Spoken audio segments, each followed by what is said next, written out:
Bye bye, दमन जाऊ शाळेत.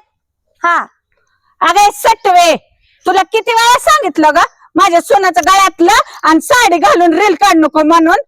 अगं तुला काय वाटतंय का, स्वतःचा नवरा घेऊन बसली ती बसली या पांढऱ्या पायाची अपशकुनी आणि आमच्या घराला पांढरं पाय लावतीच काय तुझं का ग?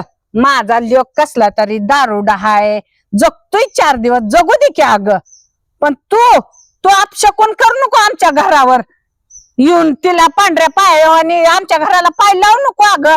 हा चाललंय आमचं सुखात दुखातच चालू दे की कसं तरी. कोण म्हणतो तुम्हाला आमचा अपशकुन लागतो? विधवा म्हणजे तुम्ही समजलं काय? विधवेला काय समजलं काय?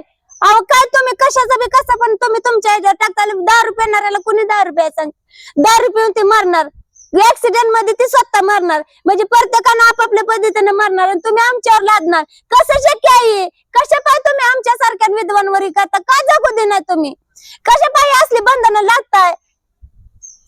10 रुपये येणाऱ्याला कोणी 10 रुपये नको म्हणलं तर ती त्याचं काय ऐकत नाही, स्वतः 10 रुपयाचा लिव्हर बाद करते. गाडी चालवणाऱ्याला म्हणलं असं गाडी चालवू नको तर कसं बी गाडी चालवताना स्वतः काय ऍक्सिडेंट करते आणि त्यात मरतय. तुम्ही काय समजलंय आम्हाला? का म्हणून तुम्ही आम्हाला बंधनात अडकवता? त्या देवाचं आहे व देवाचं आहे सगळी, त्याच्या आशीर्वादाने आम्ही जगतोय, कस तरी जगायला लागलोय. आताशी कुठेतरी दुःखात उभारा घेतलेली असते.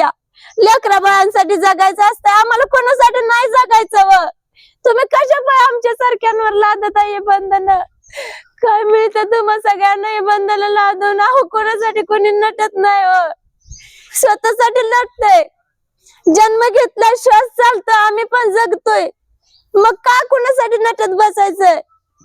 जगू द्यावा आम्हाला, जगू द्या. नाही ग बाय, चुकलीच ग, मी चुकलीच अगं, चुकली ग.